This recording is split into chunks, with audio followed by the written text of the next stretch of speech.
তার কর্ম কপালের কর্ম দোষে বাঁদরে নারকেল চষে বাদুর বেটা ঝুলছে দেখো ডালে আর মানুষ সবাই এমনি বোকা জেনে শুনে পড়ছে সেই। আমি একটা কথা বললাম কি, আমি এসেছি মুর্শিদাবাদ থেকে। মুর্শিদাবাদে বাউল টাউল ছিল না, নবাবের দেশ, সিরাজদৌল্লার দেশ, অনেকেই বল বাবুর বোঝায় লালা আর বাকি সব। প্রথমে তোমাকে কিছু কথা বলে যাই। তুমি শুরুতেই বলেছিলে আমি মুর্শিদাবাদের মানুষ, ভুলে যেও না এটা বীরভূম, আর এই বীরভূমেই বাউলের জন্ম। তো আজকে তোমাকে একটু জাত করে দেওয়ার দরকার আছে, আমি চেষ্টা করব তোমাকে জাত করে দেওয়ার। সঙ্গে উপাসনা তুমি নিলে নাকি, সঙ্গে একজন বৈষ্ণবী রাখিতে হয়। আসি বলেছে উপাসনা নিলে নাকি গুরু সঙ্গে দুটো তিনটে চারটে করে মাতাজি রাখতে হয়। দেখো বাবা, মাতাজি রাখতে হবেই এমন কোনো বাধ্যতা নাই, যদি তুমি পারো তাহলে রাখতে পারো। ওগো তুমি উপাসনা নিলে নাকি, সঙ্গে একজন মাতাজি রাখিতে হয়। নবদ্বীপে হলো কেন ওগো বৈরাগীর আশ্রয়? নবদ্বীপে কেন হলো বাবা? বহু জায়গা আছে তো বাবা, বীরভূমে তারাপীঠ আছে, লাভপুরে ফুল্লরামা আছে, সাঁইতে কঙ্কালী মা আছে, নন্দস্থলীর মা আছে। তা নবদ্বীপে কেন বৈরাগী আশ্রয় হল? তাই বাবুল বলেছেন সঙ্গে উপাসনা তুমি নিলে নাকি, সঙ্গে একজন বৈষ্ণবী রাখিতে হয়। নবদ্বীপে হয় গো কেন বৈরাগীর আশ্রয়? নবদ্বীপে হলো কেন বৈরাগীর আশ্রয়? ওরে ওরে খ্যাপার ওরে পাগল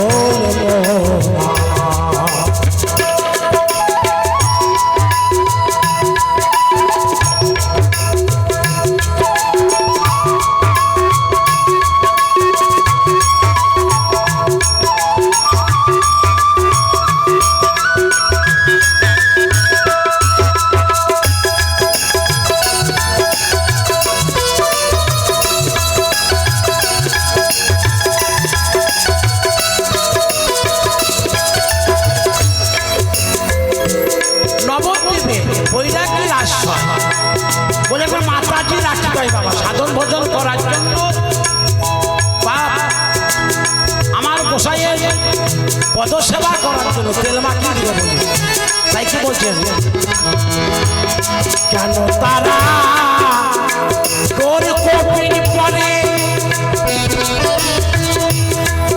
আর কপিনেতে কোন দেবতা ওরে মন বিরাজ করে।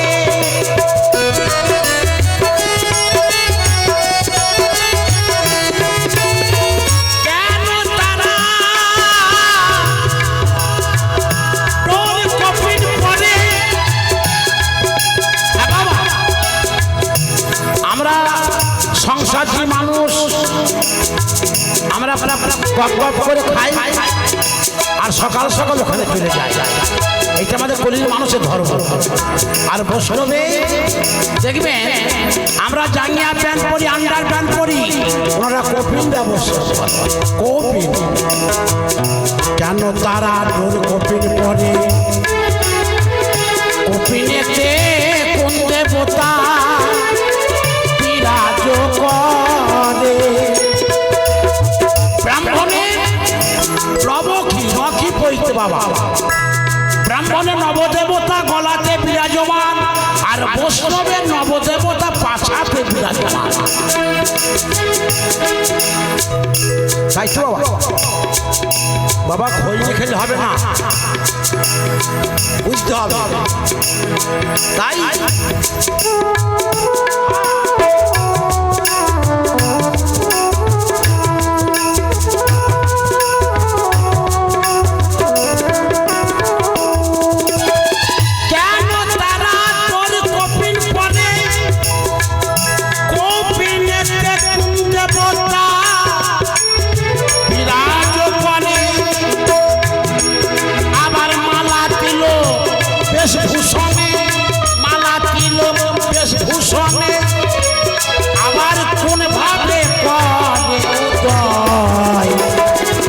নবদ্বীপে হলো কেন রাজরাজয়, নবদ্বীপে হলো কেন ওই রাজরাজয়।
বাবাজি বৈষ্ণবদের বৈরাগ্যতে হলে একটু মলে একটু।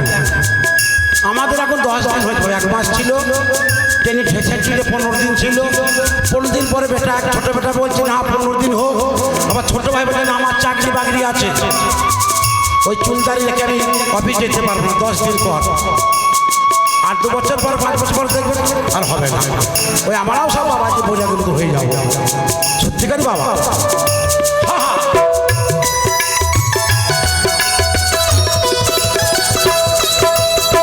বৈরাগী মরলে পরে সাধ্য পিণ্ড নাই, এমন সময় বাড়িতে পাবেন না, ট্যাং মেলে মা ঘুমাতে যাবো। আর বলেছেন দশচক্র ভগবান, এইটাই বলো মধুর বৃন্দাবন, এইটাই সব। আর কেন তারা মরলে পরে সাধ্য পিণ্ড নাই, কেমন ভাবে মুক্তি পাবে বলো গো গোসাই।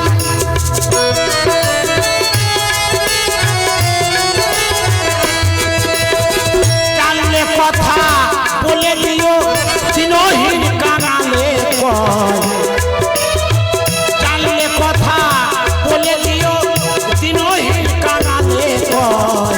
নবদ্বীপে হয় গো কেন বৈরাগীর আশ্রয়, নবদ্বীপে হয় গো কেন বৈরাগীর আশ্রয়।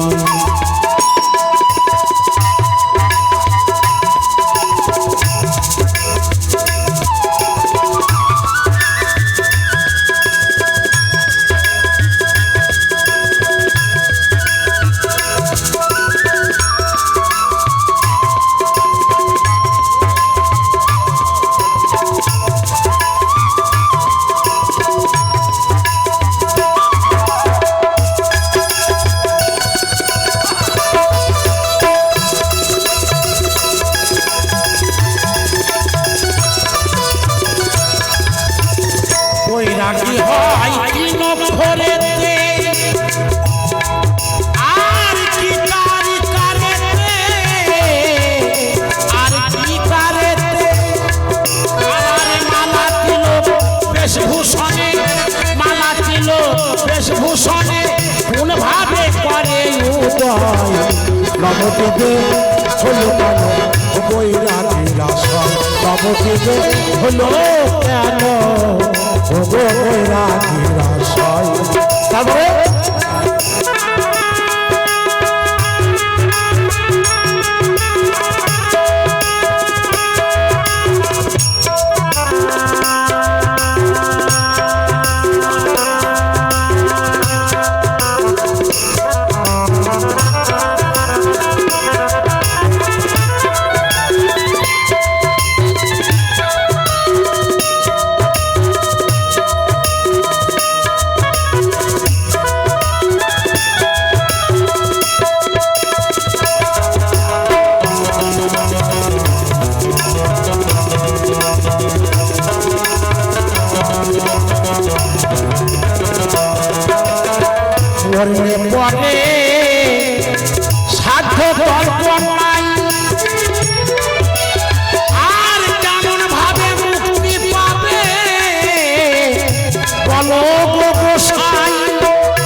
বৈষ্ণবী রাখিতে হয় নবদ্বীপে হয় গো কেন বৈরাগীর আশয় নবদ্বীপে হয় গো কেন বৈরাগীর আশয় নবদ্বীপে হয় গো কেন বৈরাগীর আশয় নবদ্বীপে হয় গো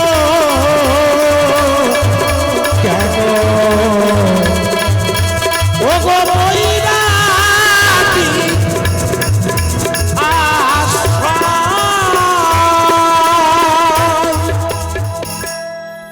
আসি বলেছে উপাসনা নিলে নাকি গুরু সঙ্গে দুটো তিনটে চারটে করে মাতাজি রাখতে হয়। দেখো বাবা, মাতাজি রাখতে হবেই এমন কোনো বাধ্যতা নাই। যদি তুমি পারো তাহলে রাখতে পারো। কেমন ভাবে না তোমাকে একটু খুলে বোঝায়। আমি বলেছিলাম তুমি মুর্শিদাবাদ থেকে এসছো, তোমাকে একটু জাত করার দরকার। জাতটা অন্য কিছু না, বাউলের জাত।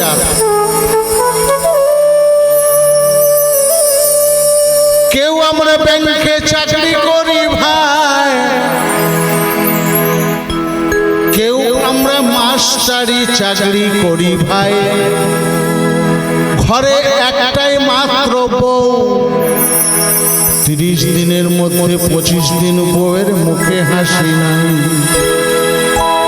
হাসি আছে তাহলে অভাব কিসের? টাকা পয়সার অভাব। টাকা পয়সার অভাবে তো কিছু নাই। স্বামী আমার ব্যাংকে চাকরি করে, মাসটি গেলে 80,000 টাকা মাইনে পায়। তাহলে গয়নাগাটির অভাব, খাবার দাবারের অভাব। গয়নাগাটি খাবার দাবারের অভাব তো কিছু নাই। স্বামী আমার মাস্টারি চাকরি করে, মাসটি গেলে 60,000 টাকা মাইনে পায়। তাহলে অভাবটা কিসের গো? হরিবল হরিবল। দেখো, একজন সাধুগুরু বৈষ্ণব, একজন সাধুগুরু বৈষ্ণব, তার ভিক্ষার ঝোলাই মাত্র সার। গাছতলাতে রাত, তো সেখানেই কাজ, সেখানেই ঘুমায়। তাদের বাড়ি ঘর বলতেও কিছু নাই, কিন্তু তার পিছনে দুটো তিনটে চারটে করে মাতাজি ঘুরে বেড়ায়। কিসের ব্যাপারটা জানো বাবা? আমরা সাধারণ জগতের মানুষ, মাঠ থেকে কাজ করে আসার পর যদি বউকে বলি, ও কি করছো, একটু জল দাও, তখন বউ মুখ ভেঙে বলবে না মনে কলসির মধ্যে আছে, ঢেলে খাও। আর সাধুগুরু বৈষ্ণবরা তারা রূপ, রতি, রস, মাটি, এই 4 চাঁদের সাধন করে। 4 চাঁদের সাধন করে তারা ব্রহ্মবস্তুকে ঠিক রেখেছে। এই ব্রহ্মবস্তু যিনি ঠিক রাখতে পারেন, তিনি দুটো তিনটে চারটে মাতাজি নিয়ে ঘুরতে পারবে, কোনো ব্যাপার না। তবে সাধুগুরু বৈষ্ণবের কাছে যেতে হবে বাবা, না গেলে হবে। হ্যালো, দারুণ কথা বাবা। শোনা জানা সব থাকতে পারে, বলো না তোমার সব আছে। ধন আছে, বাড়ি আছে, পাকা বাড়ি আছে, অমুক আছে, তমুক আছে, আসল জিনিস নাই। আর কাজে খুলে বলা যাবে না। তিনি আদমি শরীর কি তুলেও বলো বাবা। তোমার আজকে গান শুনুন, কিছু তত্ত্ব কথা গান শুনে যান, আশা করি ভালো লাগবে। কিন্তু এই গান আমার যুবক ভাই এমদের ভালো লাগবে। তাদের জন্য মাল আছে বাবা, তাদেরও না আছে, তাদেরও আছে, কোনো চিন্তা নাই। তাই শোনো। তাই মহাজন বললেন, বৈষ্ণব হওয়া চারটিখানি কথা নয় বাবা। ত্রিনাদপি শুনিছেন তরৌরেব সহিষ্ণুতা, আমানি নির্মাণ দেন কীর্তনিয়া সদাহরি। যিনি এই 4 চাঁদের সাধন করতে পারেন, তিনি দুটো তিনটে করে মাতাজি রাখতে পারবেন। তবে গুরু ঘরে যেতে হবে। হরিবল হরিবল। তাই কি বললেন? ও তোমার অবিনি হবে প্রেতের মুক্তি, ওরে খেপা লাগবে না শ্রাদ্ধ তোর।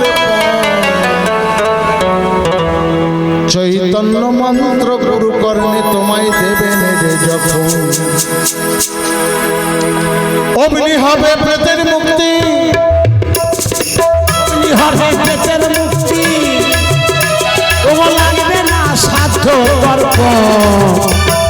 চৈতন্য মন্ত্র গুরুদেবের যখন, চৈতন্য মন্ত্র গুরু আমায় দিল যখন।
চৈতন্য মন্ত্র কর্ম দেবেন যখন।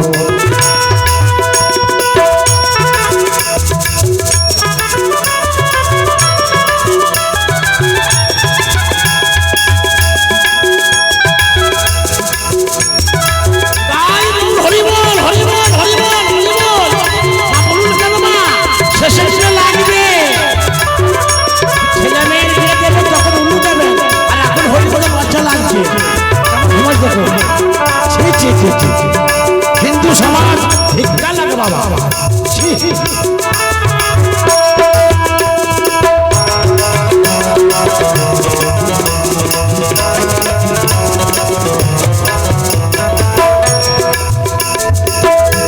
তাই ভক্ত আমার বলে গেছেন, কেন তারা তোর কপিন পরে, কপিনে কোন কোন দেবতা বিরাজমান করে।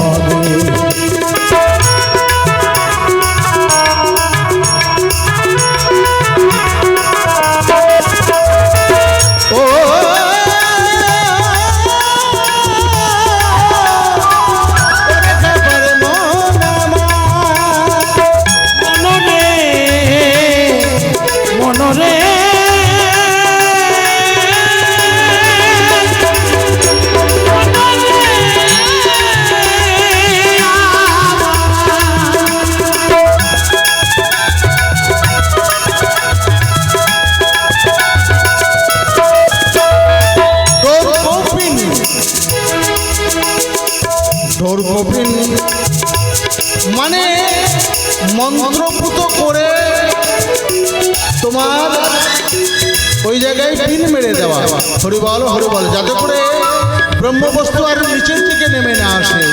মহাজন বললেন ডোর কপিন নেওয়ার পর, ডোর কপিন এমন একটা বস্তু, ডোর কপিন নেওয়ার পর বিন্দু মাত্র যদি সেখানে ব্রহ্মবস্তুর দাগ লেগে যায়, 84 লক্ষ জনই ভ্রমণ করতে হবে, কথা মিথ্যা নয়।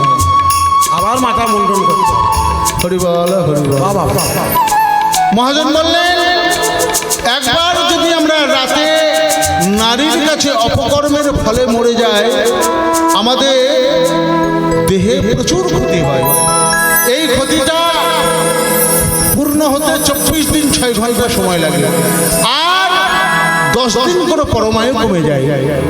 বুঝলে বাবা, ব্রহ্মবস্তু এমন একটা বস্তু। তার জন্যই বাবা কষ্ট বলেছেন কিনা, মাসে 1 বছরে 12, তার চেঙে যাতায়াত কম করতে পারলে বেশি ভালো, আর বেশি বেশি করলে ডাক্তার বাবুর কাছে দেখতে মাজা কন কন করছি, ঘুম হচ্ছে না গ্যাস হচ্ছে, যা খাচ্ছি সব শেষ হয়েছে। তো হরিবল হরিবল, বুঝতে পারবো না।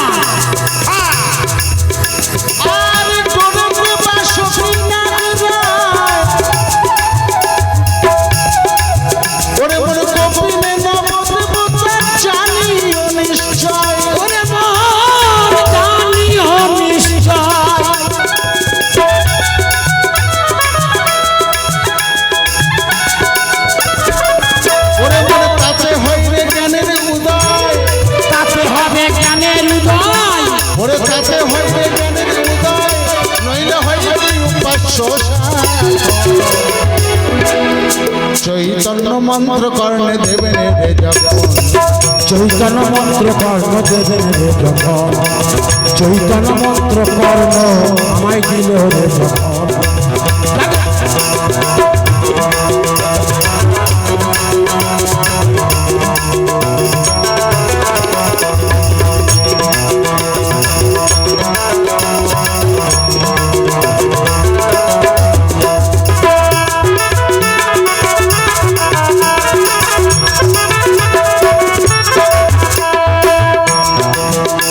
খাপারে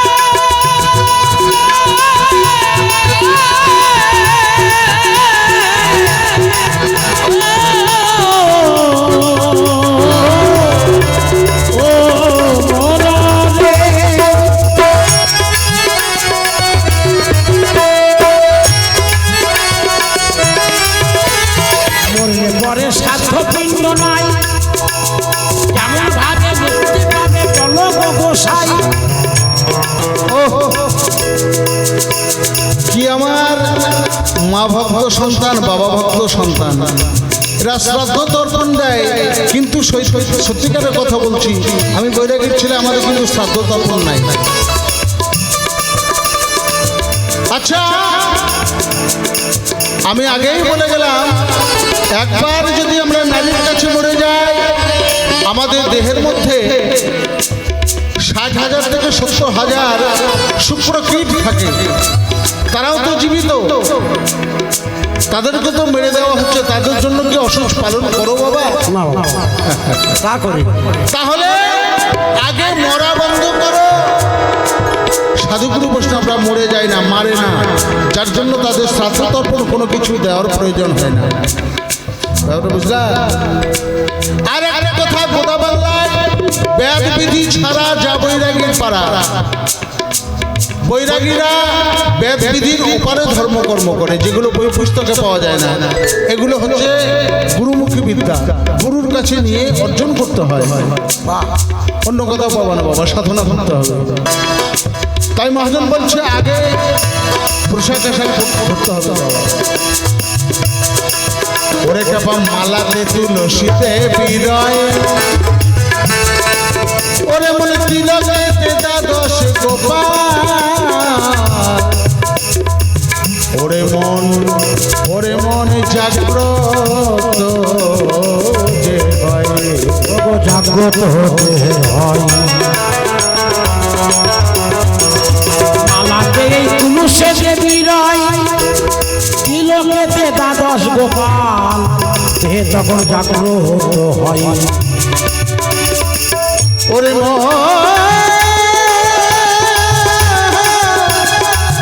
ওরে পাগল মন ও তখন বহির্বেশে স্বয়ং শম্ভু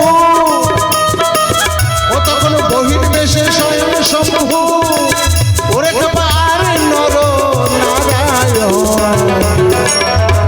চৈতন্য মন্ত্র করে দেবে যখন চৈতন্য মন্ত্র কর্ণ দেবে রে যখন চৈতন্য মন্ত্র কর্ণ দেবে রে যখন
মাল গুদামে তালা মারতে হবে।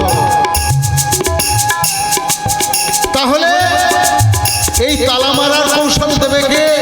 না সাধুগুরু বৈষ্ণব গুরু, শিক্ষা গুরু। এই দুটো তিনটে তুমি মাতাজি দিয়ে রাখবে। অনেকে বলে যার কাছে দীক্ষা নিয়েছি তার কাছে শিক্ষা দিতে হয় না বাবা, হয় না, ভুল। যিনি দীক্ষা দেবে তিনি হচ্ছেন পিতা স্বরূপ। আস্তে আস্তে আস্তে আমি বলি, ভক্ত আমার বলছে কথাটা সত্য। দীক্ষা গুরু হচ্ছেন তিনি পিতার স্বরূপ, আর শিক্ষাগুরু হচ্ছে মাতার স্বরূপ, শ্রীমতী রাধিকার স্বরূপ। সেই সন্তানকে ধীরে ধীরে লালন পালন করে তাকে সুপথ দেখিয়ে ভালো লেখাপড়া শিখিয়ে বড় করে তোলা। আর ভাবতে শোনো, এই দুটো তিনটে চারটে মাতাজি রাখার কৌশল জানো? আগে গুরু ঘরে যেতে হবে, গুরু তোমাকে বলবে ওই ওই রাস্তায় যেতে হবে। আচ্ছা, এখানে তো কীর্তন গান হয়েছে তাই না? কীর্তন হয়, রাস হয়। তাহলে কীর্তন গানের রাস কখন শুরু হয়? টাইম কখন গো? 12টার পর, 12টার পরও হয়। বাহ বাহ বাহ। আবার কে গো 7টায় আরম্ভ করে দেয়। না না না না না না, 7টায় আরম্ভ করে রাস হবে না বাবা। এটা জোরপূর্বক এটা রাস হয় না কখনোই, এটা কখনোই হতে পারে না। 12টার পরে হয়। সাধুগুরু বৈষ্ণবরা বলছে রাত্রি 12টার পর রাস গান শুরু করা দরকার। অর্থাৎ আপনিও বাড়িতে যখন হরিবল হরিবল রাস শুরু করবেন, তবে বেশিরভাগ আমরা খেটে খাওয়া মানুষ তো, সারাদিন মাঠে কাজ টাজ করেছে, প্রথম সন্ধ্যেবেলাতে লে ফটকার মা হরিবল। আমাদের রাস হয় না বাবা, আমাদের রসরাধা হয়। তাহলে রাত্রি 12টার পর হচ্ছে রাস গান। শোনো, দুটো তিনটে চারটে মাতাজি নেওয়ার কৌশল তোমাকে আমি বলি। হ্যাঁ বলো গোসাই। আচ্ছা, আখের গুড় তৈরি করা দেখেছো? হ্যাঁ দেখেছি, আগ ভরা মেশিনও দেখেছি। আখের গুড় তৈরি করতে গেলে প্রথমে আগে রস বার করতে হবে, রস বার করতে হবে। তারপরে কড়াইয়ে ফেলতে হবে, কড়াইয়ে ফেলার পর নিচে জাল দিতে হবে, তাই না? আচ্ছা, জাল দিতে হবে। এই জাল দিতে দিতে কিছুক্ষণ পর দেখবেন রস উতলে উতলে ওঠে নাকি বাবা? তাহলে রস উতলে উতলে যখন পড়তে যাবে, তখন যদি বেশি করে জাল ভরে দেওয়া হয়, কড়াইয়ে কি আর রস থাকবে? থাকবে না, পালিয়ে যাবে, ছাপিয়ে যাবে। জালটা কমিয়ে দিতে হবে, কমিয়ে দিতে হবে, জালটা কমানো শিখতে হবে। তাহলে আবার দেখবেন রস থেমে যাবে। দেখবা বাবা, আবার রস থেমে যাবে, আবার জাল দেওয়া শুরু করতে হবে। আবার ভুলুক নিয়ে যখন উঠবে, আবার জালটাকে আস্তে করে বার। তাই বল, হরিবল হরিবল হরিবল হরিবল। বাবা বাবা বাবা। তাহলে বাবা এই দুটো তিনটে চারটে মাতাজি রাখতে গেলে আগে ভরা আর বার করার কৌশল জানতে হবে। গুরু ঘরে গিয়ে ভরা আর বার করা, ভরা আর বার করা, এইটা যদি তুমি শিখতে পারো, এইটা যদি তুমি, মহাজন একদিকে বললেন ওরে আস্তে আস্তে ধীরে ধীরে যে করে গমন, ও করে হুড়ো হুড়ো তাড়াতাড়ি হুড়া হুড়ি, ও শেষে প্রাণ হারাবার তরে। সব কিছু শেষ বাবা, বাটি ঘটি একদম বন্ধ রেখে সেখানে মুখ কালো করে ফিরে বাড়ি আসতে হবে। তোমার গুড় তৈরি করা হবে না। হ্যাঁ, ও তখন মালা তিলক বেশভূষণে, মালা তিলক বেশভূষণে, ওরে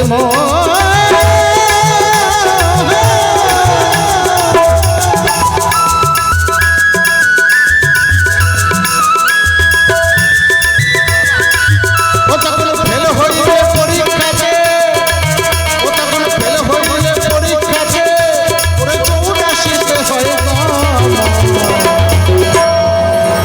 চৈতন্য মন্ত্র গুরু দেবেন রে যখন, চৈতন্য মন্ত্র গুরু দেবেন রে যখন, ও তোমার অগ্নি হবে প্রেতের মুক্তি, এই হবে প্রেতের মুক্তি।